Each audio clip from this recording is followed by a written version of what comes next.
Le déclenchement d'une réalité invisible. Il existe des expériences humaines qui échappent immédiatement aux catégories habituelles de la pensée. Des situations où la logique perd sa mainmise, où les repères sociaux deviennent insuffisants pour expliquer ce qui se déroule intérieurement. Dans ce contexte précis, un phénomène particulier se manifeste.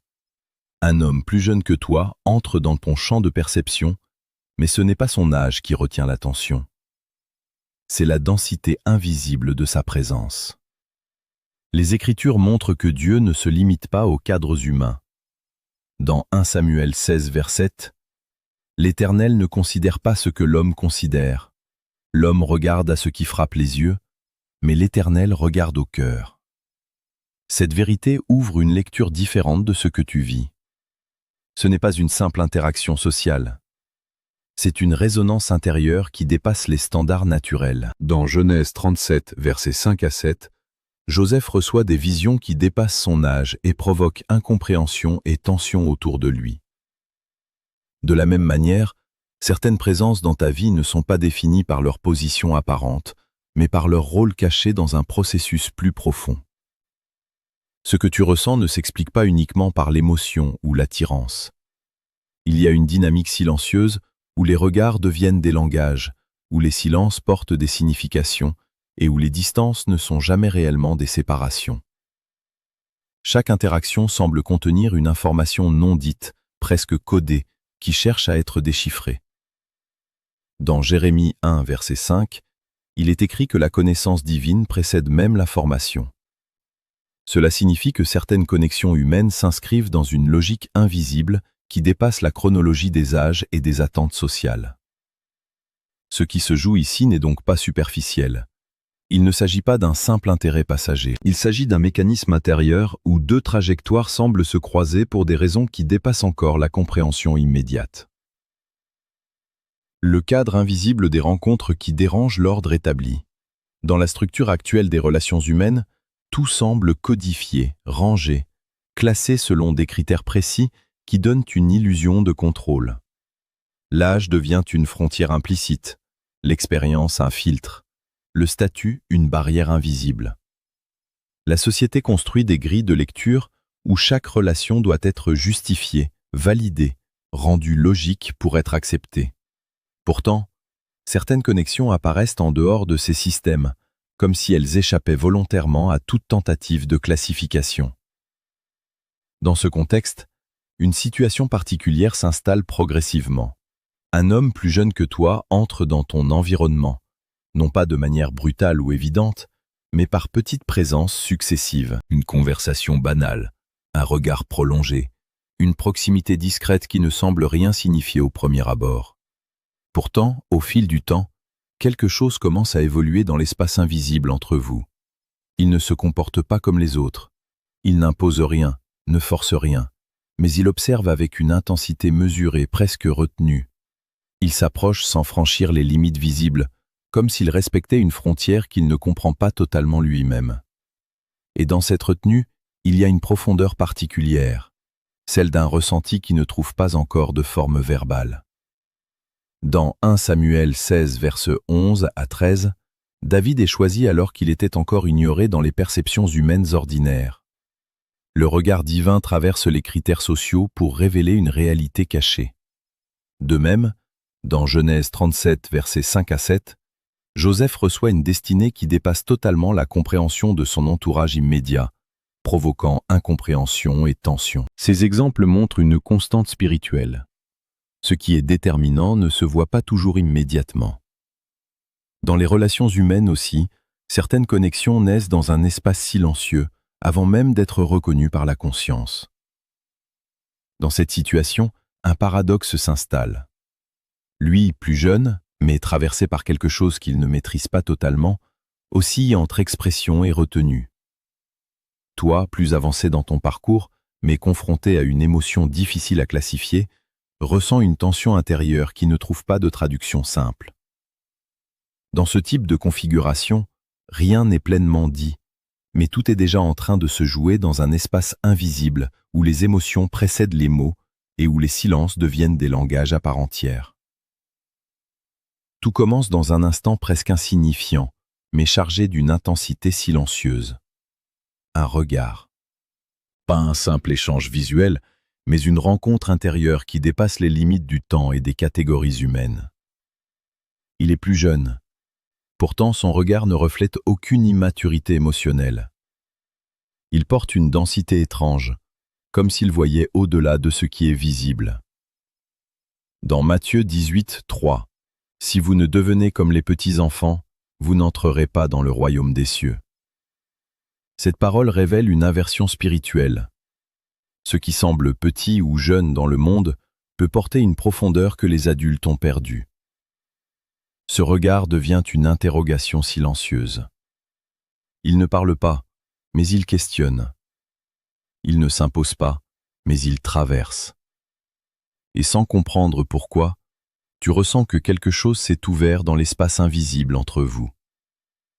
À l'intérieur de lui, une lutte invisible s'installe. Ce qu'il ressent ne correspond à aucun cadre logique qu'il connaît. Il tente de rationaliser, de réduire, de contenir, mais plus il résiste, plus la présence intérieure grandit. Dans Jonas 1, verset 3, il est écrit que Jonas fuit devant l'appel qu'il ne comprend pas encore. De la même manière, il tente d'échapper à ce qu'il ressent, comme si le silence pouvait effacer une vérité déjà inscrite en lui. Mais le silence n'est pas vide, il est chargé. Chaque mot retenu devient une pression intérieure. Chaque absence de parole devient un langage involontaire. Il ne dit rien, mais tout en lui parle différemment, dans ses gestes, dans ses hésitations, dans sa manière d'être présent sans s'imposer. Ce qui est enfoui finit toujours par se manifester. Les émotions ne disparaissent pas, elles changent simplement de forme jusqu'à trouver une issue. Dans Genèse 29, verset 20, Jacob servit 7 ans pour Rachel, et ces années furent à ses yeux comme quelques jours. Ce passage révèle une vérité profonde. L'amour silencieux ne se mesure pas en mots, mais en constance intérieure. Ici aussi, quelque chose se construit dans l'invisible. Les regards prolongés, les attentions discrètes, les présences répétées deviennent des fragments d'un langage non déclaré.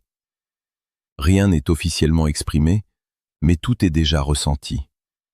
Ce qui commence à émerger n'est pas encore une déclaration, mais une tension émotionnelle qui cherche une forme d'expression.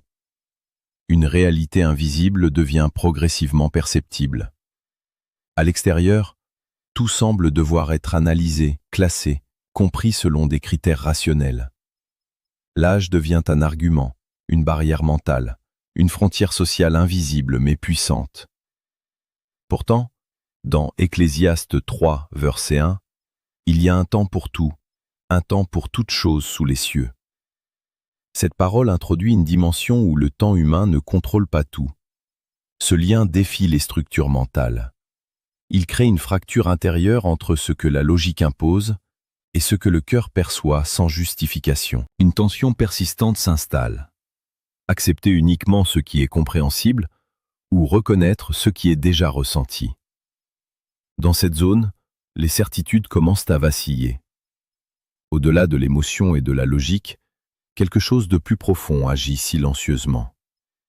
Ce n'est pas uniquement une rencontre humaine, mais une expérience intérieure qui transforme progressivement la perception de soi et de l'autre. Dans Exode 3, versets 2 à 4, Moïse voit un buisson qui brûle sans se consumer, et c'est dans ce moment inattendu que son appel commence.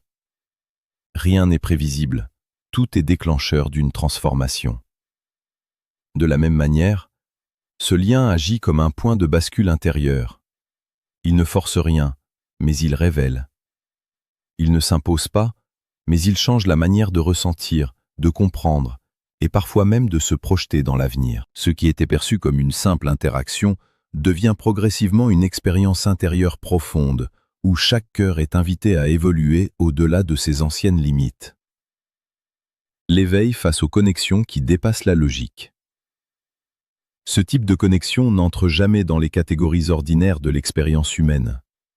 Lorsqu'une personne plus jeune s'approche de ton espace émotionnel avec une intensité inhabituelle, il serait trop simpliste de réduire cela à une attirance classique ou à une curiosité passagère. Il s'agit souvent d'un mécanisme beaucoup plus profond, où l'intérieur de l'être est exposé à une forme de révélation qu'il ne maîtrise pas immédiatement. Dans Jérémie 1, verset 5, « Avant que je t'eusse formé dans le ventre de ta mère, je te connaissais. » Cette parole introduit une vérité fondamentale. L'existence humaine ne commence pas au moment de la rencontre visible, mais dans une dimension de connaissance préalable. Cela signifie que certaines interactions ne sont pas accidentelles, mais inscrites dans une logique plus vaste que la perception immédiate ne peut contenir.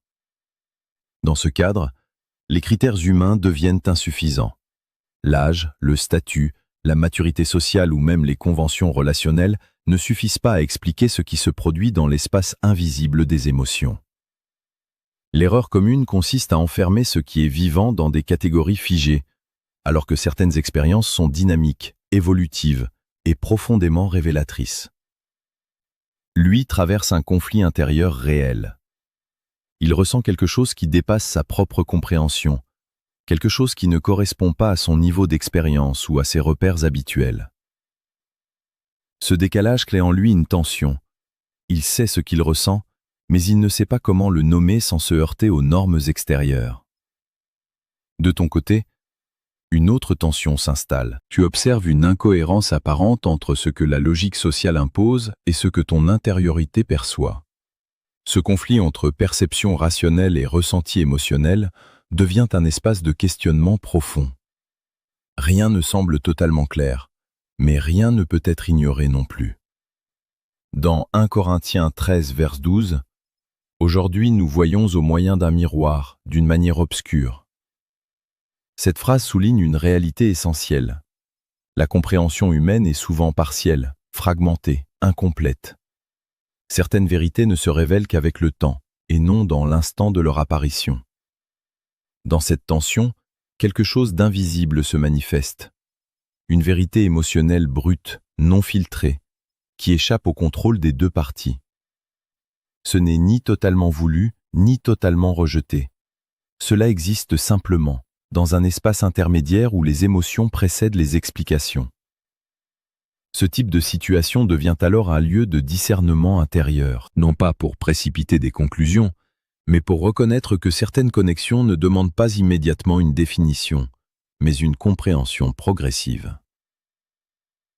Entre ce que l'on impose et ce que l'on ressent, ce lien devient un miroir intérieur qui ne laisse pas place à l'indifférence.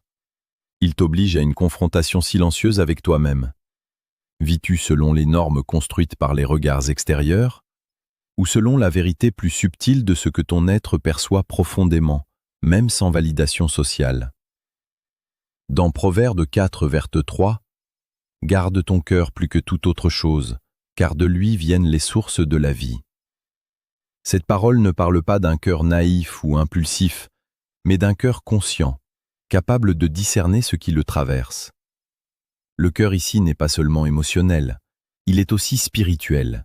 Il devient un lieu d'observation intérieure où se révèlent les dynamiques invisibles. Dans cette situation, il ne s'agit pas de céder à une impulsion ou de confondre intensité émotionnelle et direction de vie. Il s'agit plutôt de comprendre pourquoi certaines présences provoquent en toi une résonance particulière. Pourquoi un simple regard peut-il rester présent dans la mémoire plus longtemps que des paroles entières? Pourquoi une présence silencieuse peut-elle créer plus de mouvement intérieur qu'une interaction explicite? Dans Psaume 139, versets 23 à 24, « Sonde-moi, ô Dieu, et connais mon cœur. » Cette prière révèle une posture d'introspection profonde, où l'être accepte d'être éclairé de l'intérieur. Cela signifie que certaines expériences ne demandent pas une réaction immédiate, mais une exploration intérieure honnête. Parfois, les émotions agissent comme des signaux internes. Elles ne donnent pas toujours des réponses, mais elles indiquent des zones sensibles de l'âme. Elles révèlent ce qui est en train de se transformer, ce qui est en train de s'ouvrir ou ce qui est encore en construction. Ce regard qui te touche, cette présence qui semble persister dans ton esprit même en son absence, ne sont pas nécessairement des conclusions, mais des indices. Ils signalent quelque chose qui se déplace en toi, une perception nouvelle qui commence à émerger sans encore avoir de forme définitive. Dans Ecclésiaste 3, verset 11, « Il fait toute chose bonne en son temps. Il met aussi dans le cœur de l'homme la pensée de l'éternité. » Cela signifie que certaines expériences humaines portent en elles une profondeur qui dépasse l'instant présent. Ainsi, cette introspection devient un espace de discernement, non pas pour forcer une décision, mais pour observer avec sincérité ce que ce lien révèle en toi. Car parfois, ce que l'on ressent n'est pas une direction immédiate, mais un processus intérieur qui cherche à l'âge ne limite pas l'appel ni la direction divine. Dans toute l'histoire biblique, un principe revient avec une constance frappante. Dieu ne se conforme jamais aux critères humains pour choisir, appeler ou révéler. Ce que les hommes considèrent comme un facteur déterminant, l'âge, l'expérience, la position, devient secondaire face à une logique spirituelle qui dépasse les standards naturels. David en est un exemple marquant. Dans 1 Samuel 16-13, Samuel prit la corne d'huile et l'oignit au milieu de ses frères. Et l'Esprit de l'Éternel saisit David dès ce jour-là. Il était jeune, ignoré dans la hiérarchie familiale, mais déjà porteur d'une désignation spirituelle claire. Ce récit montre que la perception humaine peut exclure ce que la vision divine a déjà validé. Samuel aussi illustre cette dynamique. Dans 1 Samuel 3-10, il entend la voix de Dieu alors qu'il est encore un enfant. Il ne possède ni maturité sociale reconnue, ni statut religieux avancé. Pourtant, il devient un canal de révélation. Cela démontre que la profondeur spirituelle ne dépend pas du développement humain visible. Marie, dans Luc 1, 28-30, reçoit une parole qui bouleverse totalement sa compréhension de la réalité. Elle est choisie pour une mission qui dépasse son cadre personnel et social. Face à cette annonce, elle ne comprend pas immédiatement, mais elle entre dans un processus de discernement et d'acceptation progressive. Même Jésus, dans Luc 2, 46-49, est retrouvé parmi les docteurs de la loi, étonnant les sages par sa compréhension alors qu'il est encore jeune. Cela révèle une vérité essentielle. La sagesse ne suit pas toujours la progression attendue par les structures humaines. Dans chacun de ces cas, une constante apparaît. L'âge n'a jamais été une limite pour l'expression d'un appel, d'une mission ou d'une révélation. Ce qui est déterminant n'est pas le cadre extérieur, mais la réalité intérieure que Dieu dépose. Dans Genèse 37, versets 5-7, Joseph reçoit des rêves qui dépassent son environnement immédiat, provoquant incompréhension et tension. Pourtant, ces visions contiennent déjà une trajectoire définie. Ces exemples montrent que les connexions humaines elles-mêmes peuvent parfois refléter des dynamiques similaires. Des interactions qui semblent déséquilibrées selon les standards sociaux, mais qui portent en elles une signification plus profonde, encore en cours de révélation. Ainsi, l'Écriture ne présente pas l'âge comme une barrière spirituelle, mais comme un paramètre secondaire face à des processus plus vastes où Dieu agit au-delà des perceptions humaines immédiates. Dans ce type de situation, l'enjeu ne réside pas uniquement dans ce qui est ressenti, mais dans la manière dont cela est interprété, traité et orienté intérieurement. Ignorer totalement ce lien peut conduire à une forme de confusion silencieuse, où l'émotion non comprise continue d'agir en arrière-plan sans jamais être reconnue. Ce qui n'est pas discerné ne disparaît pas forcément, il s'accumule dans l'invisible et influence progressivement les perceptions. Dans Jacques 1, 14-15, il est écrit que chaque désir peut évoluer et produire des conséquences lorsqu'il n'est pas correctement compris. Cela ne signifie pas que toute émotion est dangereuse, mais une émotion non discernée peut devenir source de désordre intérieur. Dans ce contexte, l'absence de compréhension claire peut créer une tension prolongée entre ce que l'on ressent et ce que l'on choisit d'ignorer. Cependant, l'excès inverse existe aussi. Suranalyser ce type de connexion, vouloir immédiatement tout classer, tout définir, tout contrôler intellectuellement, peut produire un effet de blocage. Ce qui est vivant devient figé sous le poids de la réflexion excessive. Ce qui devait être observé devient immédiatement jugé et parfois rejeté avant même d'avoir été compris. Dans Proverbe 3, versets 5-6, « Ne t'appuie pas sur ta propre intelligence, mais confie-toi en l'Éternel. Ce passage rappelle que la compréhension humaine est limitée lorsqu'elle cherche à tout résoudre sans discernement progressif. Il existe donc une urgence particulière, non pas une urgence de décision impulsive, mais une urgence de discernement juste.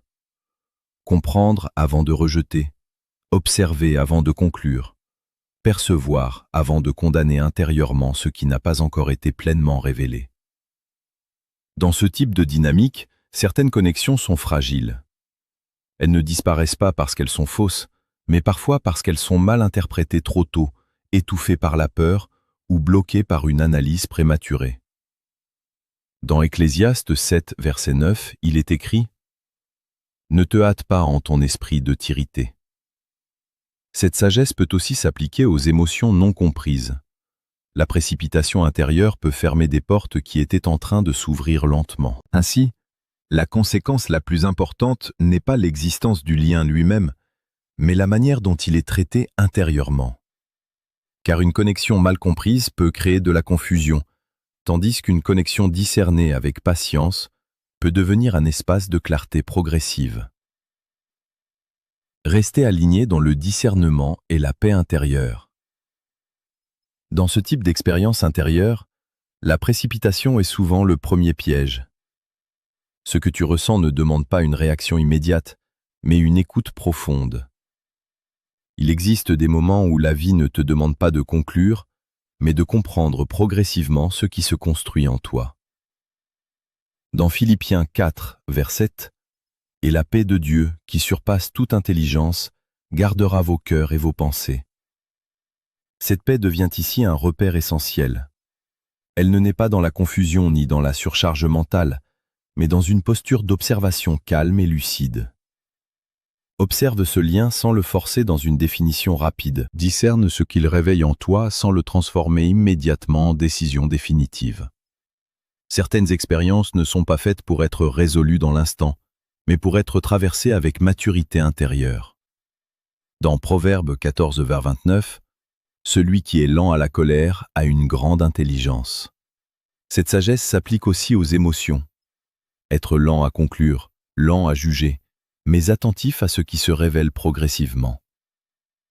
Si ce message entre en résonance avec ton expérience intérieure, prends le temps de t'abonner afin de rester connecté à d'autres réflexions profondes et révélations qui éclairent les zones invisibles de l'âme. Exprime dans un commentaire non pas une réaction impulsive, mais une posture de compréhension.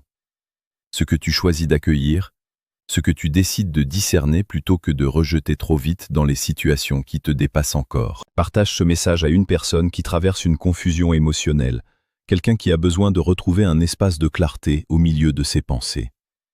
Et surtout, entre dans une posture de calme intérieur, car certaines vérités ne se révèlent pas dans le bruit des émotions, mais dans la stabilité de ceux qui choisissent d'écouter avant de conclure. Ce que tu traverses ne peut pas être réduit à une simple différence d'âge ou à une lecture superficielle des émotions humaines. Il s'agit d'une expérience intérieure qui vient interroger tes certitudes, déplacer tes repères et ouvrir en toi une compréhension plus profonde de ce que signifie ressentir, discerner et être touché au-delà de la logique apparente. Dans 2 Corinthiens 4, 18, « Les choses visibles sont passagères et les invisibles sont éternelles. » Cette vérité rappelle que ce qui agit le plus profondément dans une vie n'est pas toujours ce qui est immédiatement perceptible. Certaines réalités se construisent dans l'invisible avant de devenir compréhensibles. Rien de ce que tu ressens n'est totalement extérieur à ton parcours intérieur. Même ce qui semble contradictoire ou incompris participe à un mouvement plus vaste où ton cœur apprend à distinguer, à écouter et à grandir dans le discernement. Reste attentif à cette voix intérieure qui ne parle pas toujours fort, mais qui guide avec précision dans le silence. Car souvent, ce ne sont pas les événements bruyants qui transforment une vie, mais les vérités discrètes qui s'impriment lentement dans l'âme. Dans Ésaïe 30, verset 21, « Tes oreilles entendront derrière toi une voix qui dira « Voici le chemin, marche-y ». Cette direction ne s'impose pas, elle se révèle à ceux qui prennent le temps de l'écouter. Ce message t'invite à ne pas rejeter trop vite ce que tu ne comprends pas encore. à ne pas forcer des conclusions là où une compréhension progressive est en train de naître, et surtout, à reconnaître que certaines connexions, même silencieuses, peuvent devenir des points de transformation intérieure. Si ce message résonne en toi, prends un moment pour t'abonner afin de rester connecté à ces révélations profondes qui éclairent les zones invisibles de la vie. Partage-le à quelqu'un qui traverse une confusion intérieure et laisse en commentaire ce que tu choisis de comprendre avant de juger dans les situations que tu ne maîtrises pas encore. Car parfois, les véritables réponses ne viennent pas dans le bruit, mais dans la profondeur de ce qui reste quand tout se tait.